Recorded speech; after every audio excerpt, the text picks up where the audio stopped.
UPDF esazeewo okunyomoola oba okuyisa olugaayu mu nsala ya kkooti enkulu nti kooti marshal kooti y'amagye terina kuwozesa ba civilians. Kakati munnange tubadde tetunaba yadde n'okuwummuza obwongo nga tukyali mu kujaganya Winnie Byanyima yakatugamba nti omwami wange awonye akalabba. Munnange ekiwandiiko namutaayika ne kiva mu magye aga UPDF nga kiraga nti Dr. Kizza Besigye tagenda kuteebwa, kooti y'amagye tegenda kumukkiriza kubeera nga agiva mu mikono. Bino bigenda kutulwaza pressure muganda wange, era sooka munnange oyiteko ew'omusawo wano. Omusawo waali asobola okuwa eddagala, era nga eddagala yatugamba pressure si bulwadde, sukaali si bulwadde. Kati endwadde endala zonna munnange osobola okugendayo bw'oba olina prostate, bw'oba olina kansa, kisinziira mutendera ku kikwali, bw'obanga obadde olina ebizimba, bw'oba nga olina endwadde ezikwatagana n'ekibumba, omutima, ensigo. Abantu bangi bamwettanidde. Dokita ntera okumulanga wano, mumumanyi bulungi nnyo, naye eyo nagikola nga bonus wano ku Uganda at large. Munnange abantu saagala tugende mu Uganda empya nga mulina ebirwadde oba nga mulime kubeera nga mugituukamu, kubanga Katonda munnange agamba nti naawe olina okwerwanako. Tutuula butuuzi. Naye ng'omusawo waali kuba ku namba zange emesembyayo 7 endala esembyayo 15 nja kuba nkuwa ennamba y'omusawo. Kakati munnange amawulire nga gano si malungi nnyo eri bannayuganda bonna, si malungi nnyo eri famire ya Dr. Kizza Besigye, si malungi nnyo eri international community, kubanga tubadde tumanyi ti kino kiwedde. Naye nze nabaddemu n'endowooza nti Muhoozi omwana wa taata anti taata ye commander in chief ate omwana ye chief of defense forces. Kati ate munnange ensonga zitugamba nti omwana yafuga newankubadde nga ffe munnange tulowooza nti just ali awo, naye ebiragiro abiwa butereevu. Kakati mu mbeera efaanaganako bweti munnange kimaze okubeera nga kitegeerekeka, ekiwandiiko bakiweereza. Winnie Byanyima yeebuuza ti ekiwandiiko kyo bayisizza kyo, kuba tukimanyi bulungi nnyo nti omwogezi w'amagye ye Felix Kulayigye gwe baakava okubeera nga balinyisa eddaala acting major general oba kusinziira ku bitebwa byabwe. Kakati eddaala lyaliko mbu, naye kati tuba tusuubira okuba nga Dewa Akiiki oba Kulayigye nti yagenda okubeera ndowooza ng'ayisa bino, naye ndo kirabika ndowooza baagaanye. Muhoozi n'agamba nti wamma kwata bagambe kiyiseewo, takitadde ku mukutu gwe gwa X, akiraga atidde.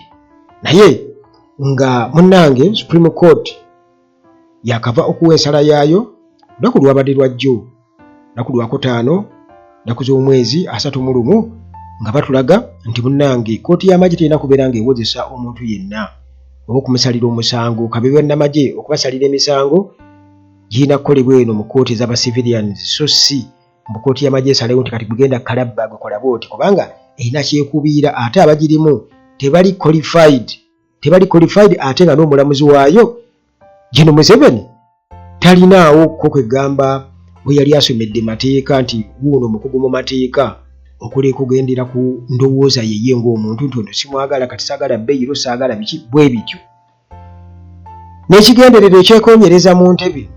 Kakati munnange kooti ensukkulumu wano e Uganda nga bwe nkutegeezezza nti abodde oluvuganya nga bakyajaganya olw'ensala yaayo.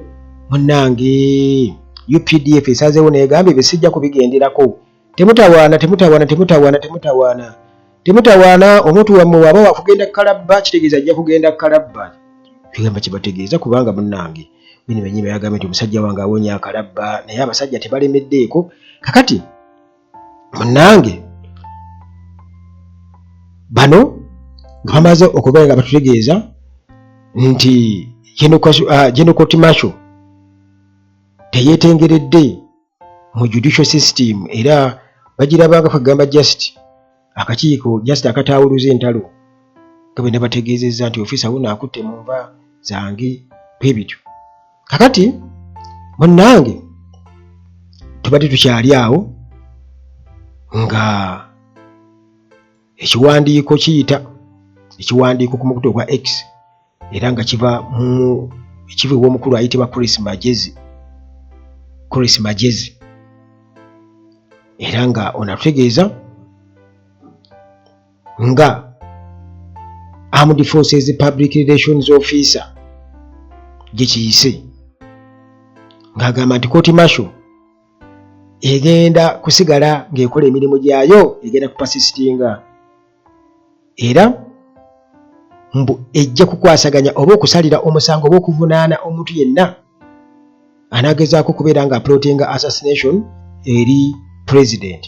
Bw'anaagezaako kutta Museveni, omuntu yenna agezaako kutta Museveni, kooti y'amagye eyo ensonga yezikwasaganya ezo.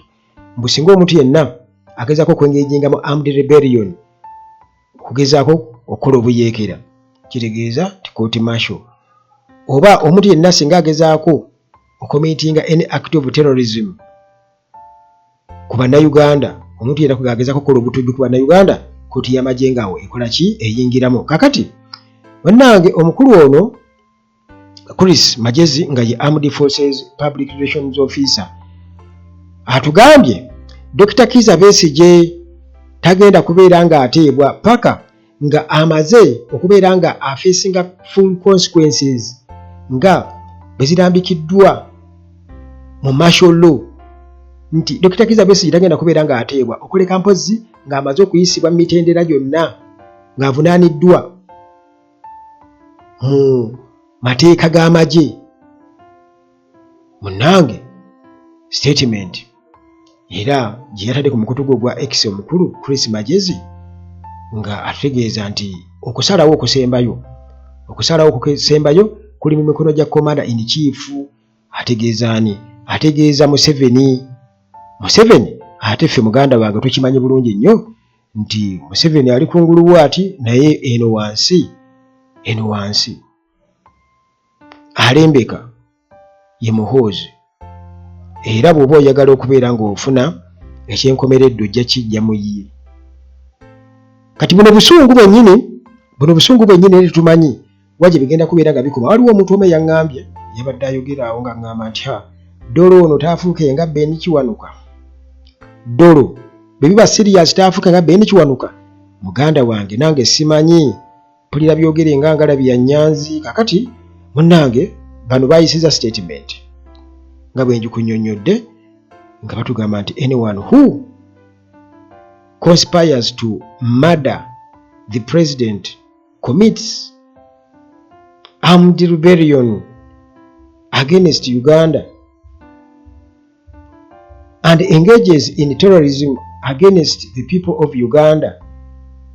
Under no circumstances will Colonel Kizza Besigye be released until he faces full extent of martial law. Bigambo eby'olufuutifuuti oba tebawandiise. Kakati muganda wange eno final decision ku nsonga eno era nga batugamba nti egenda kuba ekolebwa Commander in Chief. The final decision on this matter will be taken by the Commander in Chief and the Chairman of the High Command, General Yoweri Kaguta Museveni. Kakati muganda wange bino byanyima nga amaze okubeera nga awulira bino ng'abisomye ku mukutu ogwa X, yagambye nti kakati bino tubikakasa tutya, birina kuvaawa biri authentic oba, kubanga tukimanyi bulungi nnyo nti omwogezi w'amagye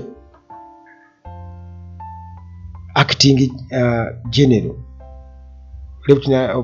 acting major general acting owa UPDF baba kumulinyisa eddaala eryo yalina okwogerera amagye naye probably bino abitya. Ati musajja gwe yakava omumogo munomolako ebitiibwa ate ajja amugire. Ekirala